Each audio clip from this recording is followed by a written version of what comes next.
Welcome to the Libido Lounge, where we focus on all things love, lust, and libido.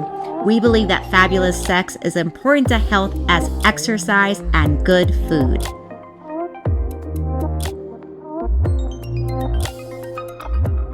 Hey everybody, welcome back to another episode of The Lounge. I'm your libido host and expert, Dr. Diane, and I'm so excited to introduce you to a new friend of mine, a sexologist, an amazing educator, coach, so many more things than just that. This is Dr. Toni Bear. We're going to have the best times today, Dr. Toni. Thank you so much for being here. Oh, thank you so much for inviting me. I am super looking forward to this conversation. Me too. We're going to talk so much about fantasy, about stigma, and many other things, but I really think we should start with the story you were telling me, as much as you're comfortable sharing offline, around how you got into this work, because I do think it's a unique entrance into sex education and sex coaching. So can you tell us a little bit about your history and what made you so interested in exploring the world as a sex educator?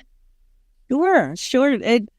There are so many steps in this story, and I want to make sure I keep it as short as possible so we can talk about more things. What I haven't told you is when I went to graduate school, they said pick a topic for your dissertation. And my area of expertise is education, teaching. And they said pick a topic that you have a fire in your belly.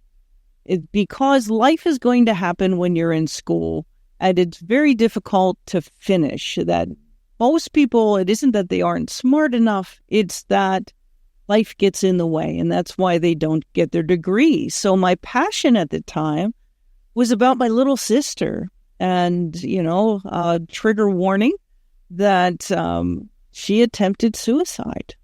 And she did so because she was coming out as gay. And we had such an open-minded family. I couldn't understand why she would do that. I was the person who found her, took her to the hospital. So that topic is so dear to my heart that young people shouldn't feel alone. So this was in the 1980s, right? So the dissertation was in the 90s. And my main purpose was helping young people come out as gay in a healthy way. And that just progressed from one step to another. And I looked at the stigmatization of being different, having sexual fantasies that are different than what we perceive as the mainstream way to be, right? That we should be heterosexual, that we should be married, that we should have children. And what if people are different? So my interest in sexology, and I couldn't wait to retire after 40 years of teaching so I could do this full time and helping people talk about those fantasies, normalize those fantasies, discuss how to communicate those fantasies with their partners, and not feel that it's a secret that they needed to keep, and how to be just okay with yourself. And that's kind of the progression. So I mostly work with heterosexual women that are partnered, who have fantasies and need someone to talk to. Yeah, I think it's so important. I want to throw in the idea here too of, I see so many people, particularly women, where it comes down to even shame with things like masturbation and even looking at their own female anatomy, right? So I think the shame and the stigma it's so deep and interwoven, and we're just not talking about it. So I'm so glad you're talking about this. And tell us a little bit about how, whether the stigma is from something like masturbation, whether it's from a fantasy, whether it's from something else, like, how do you actually walk people through it? And are there any like initial things that you can teach us around the utility of fantasy for helping with breaking down some of that shame? Right. I think fantasies are so important to have. to live in your mind and expand your imagination. I think the creativity of what you think and feel helps with so many different things. To be able to talk to your spouse and say, this really turns me on. When I talk to men, and this is stereotypical, but this is my experience, like I'm in a taxi in a different city going to the hotel, and I'm chit-chatting with the Uber driver, the taxi driver, who's a man, and I tell them what I do, and they want to give me the phone number of their wife. Like, if there's something that she's thinking, especially if it's a little kinky, my God, please, have her tell me that this is what we want to do. So I think it's, why I work predominantly with women. I mean, 95% or more. It's something that helps relationships, all partners, all genders, all orientations. And I think it helps not only with relationships, it also helps one's stimulation and one's lubrication. And there's just so much that, living with these fantasies does. And the shame that you mentioned can come from so many areas. And most of my research, it predominantly comes, and I'm not stigmatizing religion, but a lot of it comes from spiritual traditions that an individual's taught that it's a bad thing. In fact, I remember my mother so well as she talked to us as children. If we touched anywhere near genitalia, the word would always be shame, shame. She would actually use that word. She did, grow up as a foster child in a convent. I mean, that helps explain kind of my background. So if I can help anyone get past the hearing one's mother say shame, shame in your head, I would love, to help anybody get past that, because that's horrible. Yeah. Yeah, I learned recently with a friend of mine that the pudendal, if you look at the root word of pudendal, which is the nerve, artery, and vein that go to the clitoris, for example, if you look at the root word, the definition is something like body part to be ashamed of. Oh. That is like, isn't that out of control? So it's like, even in our medical language, right, that it's shame. So then, like, to bring it back to this concept of fantasy, a curiosity I have been listening to you is, I feel like in what I see sometimes in my work, as well as what we were talking about just a little while ago offline, was that something that can happen sometimes for the enjoyment of intimacy is a challenge sometimes with staying present in the moment and actually enjoying the experience and actually be really allowing the body to feel pleasure. Have you found fantasy to help bring more like presence and what else? I guess my other question is, what else beyond, say, getting out of the stigma have you found that fantasy has helped with for the individual or for the partnered relationship? Right. I think about, just the expansion of possibility that, if you perceive sexual relations to be, the formula A, B, C, D, it gets awfully boring after a while. It's a wonderful feeling having sexual relations, but the idea that you would experiment with different positions, that's simple. I would argue that the majority of partners throughout the United States are not open to trying something different. I think your listeners, my listeners, are a set of individuals that have a very open mind and have taken interest in expanding possibility. And as I said, it helps with just medical functioning, like body functioning, to relationships. To the relationship, I think if it is a religious block, your relationship with your own religion. My father said to me a long time ago, I grew up in a very strict Catholic household, that, accept the parts of the religion that you can, and realize that there's some parts of every religion that are archaic in its tradition, that do not match, at this point, 21st century life, that, don't let it restrict the possibilities you have in life, such as being a woman, right? Such as, for myself, being gay, right? All of those areas, if I would strictly interpret my religion that I grew up in Catholicism, would restrict some of the possibilities of what I could experience in life.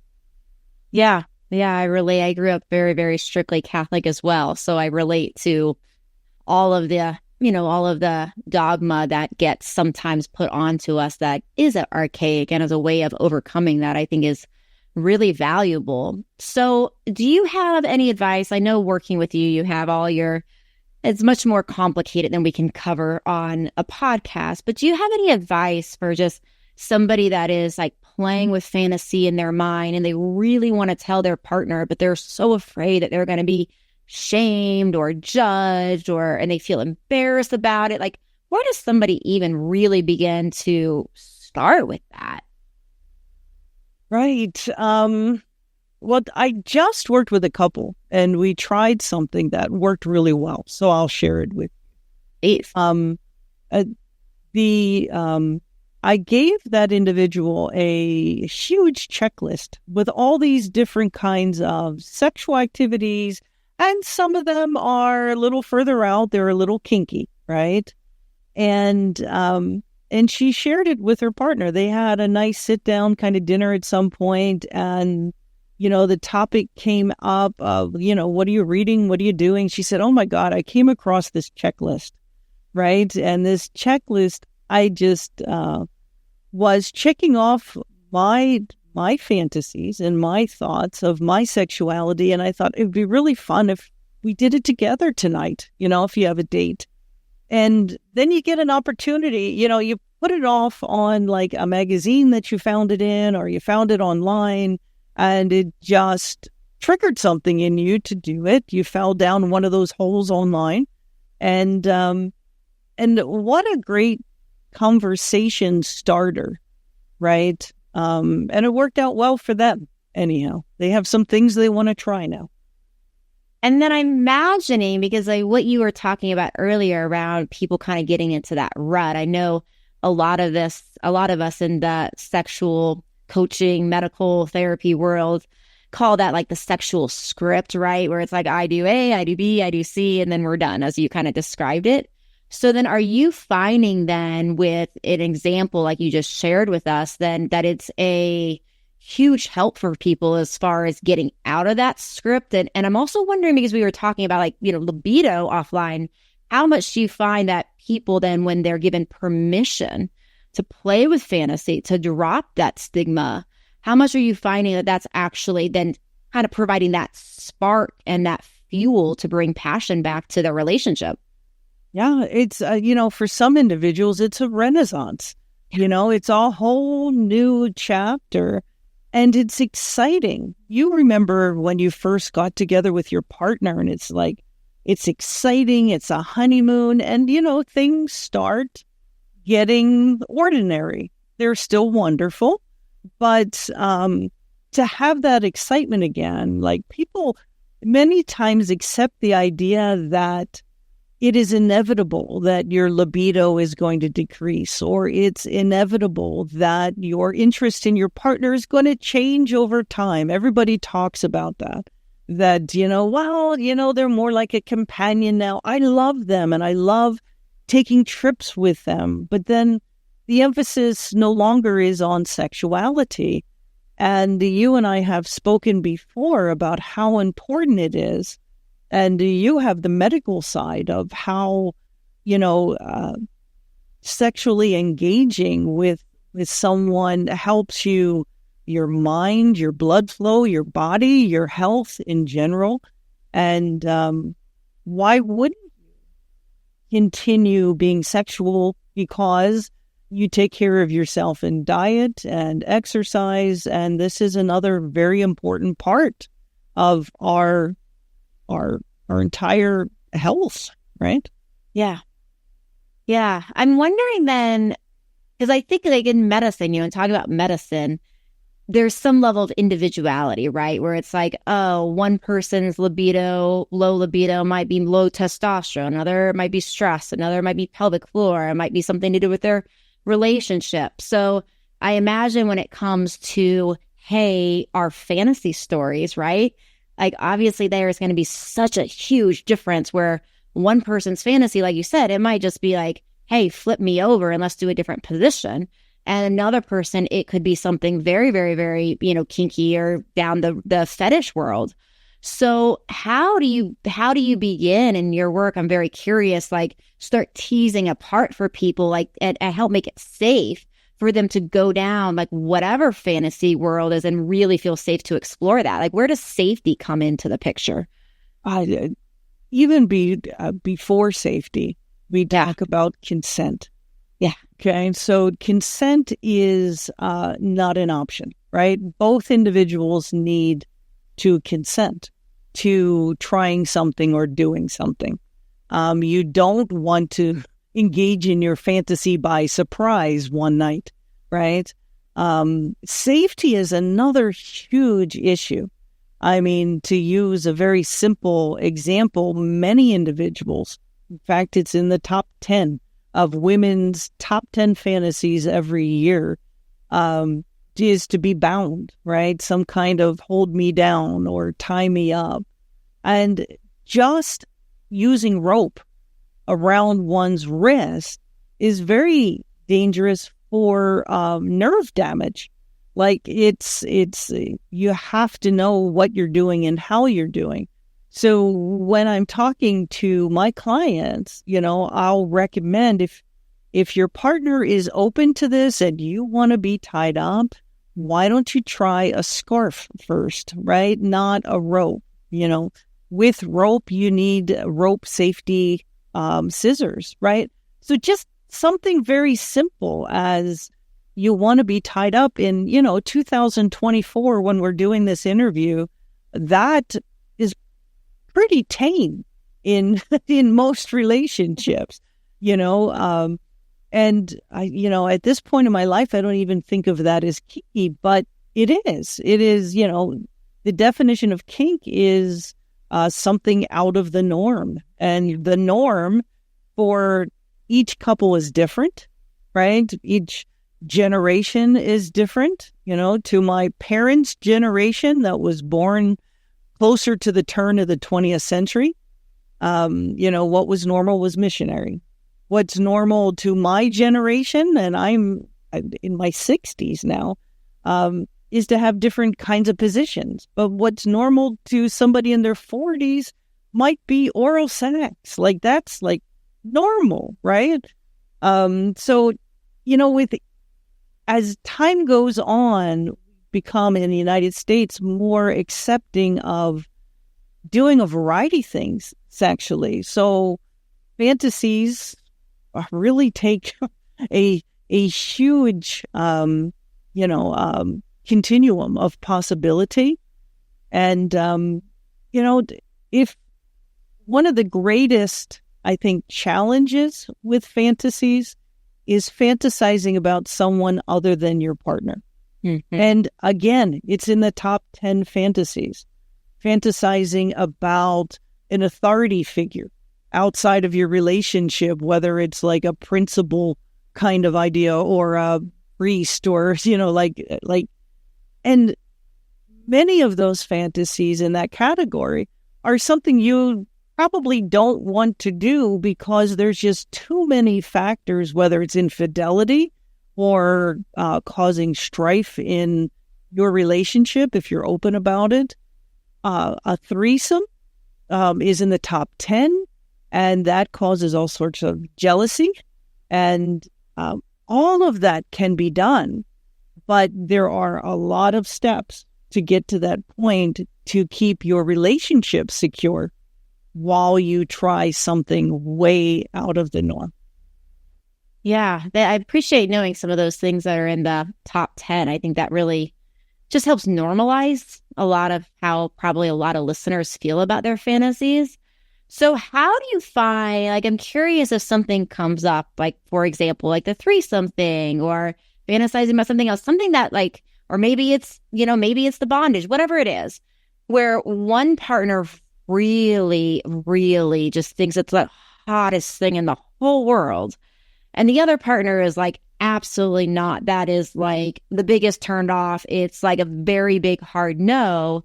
How do you help couples reconcile this within like the context of not feeling shame, feeling like their needs are met, and also, respecting the fact that, like you said, consent wise, somebody is clearly says a no. So how do you help couples reconcile that? Well, a compromise. Yeah. And compromise does not mean you do it. And compromise does not mean you don't entertain it, right? Again, sequential steps to comfort, right? So, for example, we could turn to erotica, right? And the couple could watch a movie together with that in it, and then make love, or during that time, make love. And then it's very important you talk about it, both before and after, to see, how the other person feels.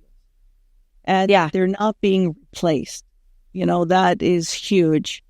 And, maybe it ends up going to a swingers club and watching a couple engage in that, reading erotica to one another, right? So there are so many ways of engaging in a fantasy without actually taking one side or the other, right? And they find a point of comfort between the two different sides. And if you really love each other, you really want the other person to be happy. And that doesn't mean that you necessarily open up the relationship, but there are many couples with open relationships, polyamory. There are many lifestyles that folks live, and they do so very successfully. And there are also couples that break up because one side or the other side is not being honest with their feelings. And that's the most important thing, I think, in my work, is teaching communication skills. So communication, consent, is there anything else that you would say in this world of coaching, whether it's fantasy or just helping the women that you work with predominantly, but anybody that you work with, besides safety and consent and, communication, is there anything else that you would say, like, okay, this is kind of a hard, fast, like across the board has to be their rule? Yeah. It's talking to me and working together is great. The next step usually is I'll introduce you to a group of my clients and we have women's discussions so that you can continue the conversation, because we grow and we change and we try things, right, with our partners. And know that there is a community out there in every part of the country that engages in the fantasy that you're thinking about in your mind. And that's also part of what I end up teaching, is how to enter a community, safety, consent, and some of the dysfunction of those communities as well. There is no nirvana anywhere, right? It's good and bad in every situation. Yeah, I kind of agree more. Like it's one of the things I've seen in my own life with different things I've tried, as well as people that I work with, is like it's less of like, oh, this is like the way of living and the way of orienting that's going to solve all the problems. It's more around, what are the challenges that are the challenges that are good for the individual or couple to come across, and what is the way that is like most true to the lifestyle that the individual and the couple decide is right for them. Mhm. What about, so those are things to, thinking about, like, okay, keep in mind. Is there anything else you would put in the, like, or is there anything at all you would put in, like, don't ever do this, other than the obvious of don't do something where there's no consent, or anything else that goes in the kind of the hell no category? The hell no category is to find an individual online and meet up with them. That is dangerous. Whether it's a hotel or it's at somebody's house. So many people do that. And that is so dangerous. And know that, again, there is a community for you that has rules of engagement and etiquette and safety and consent as the number one rule in that community. So if you're looking for an individual that, let's say you're single, and many people end up stepping out on their partner, don't do a meetup like that. That is my hell no. And Yeah. I know that from doing it. Yeah. And I know it from friends doing it. And I know it from clients who come see me after they've tried that. And that just doesn't work. It's too... Yeah. Yeah. I feel the intensity of that in every cell of my body when you speak that way. What about anything else as we're kind of wrapping up? Is there anything else that we feel like, wow, in this conversation, we didn't say that just feels so important to get across to the audience? I would only add one thing. We only live once, and, we don't get a second chance. And that doesn't mean that we need to jump on our fantasy and go make it happen. But the longer you put off the conversation with your partner, or the longer you put off to talk to a professional about your fantasies, the inability you have to actually live these things out. Mm-hmm. And they're not only fun, they're gratifying. And as I said before, living out your fantasies just gives you a sense of the possible. And our sexuality and our sexual growth, you haven't reached our sexual potential. And that is exciting. And I would hate that somebody would leave this world without having a chance to engage in their fantasy. That's definitely something that I'm going to pull out as a cliff note of this. It's so amazing, the permission in what you just shared. And I just want to thank you so much for being here. And we'll make sure that all of your information of how to work with you and your empowerment work and your coaching work and so many other things that you offer, we're going to have all of that in the show notes. And thank you so much, Dr. Toni, for chatting with me today. This is just a complete delight. Oh, thank you for inviting me. I can't wait to the next time we get a chance to chat again. Me too. I'm looking forward as well. And everybody, this is another episode of the Libido Lounge. Please do share this with your friends and family if this would be helpful for anybody. This is Dr. Diane signing off, reminding you to always stay sexy, always stay classy, and always remember to be a little badassy. See you next time. Thank you for listening to the Libido Lounge. Please don't keep me a secret. Please share this with your friends. You can find me on YouTube, on Instagram, as well as how to work with me at mylibidodoc.com.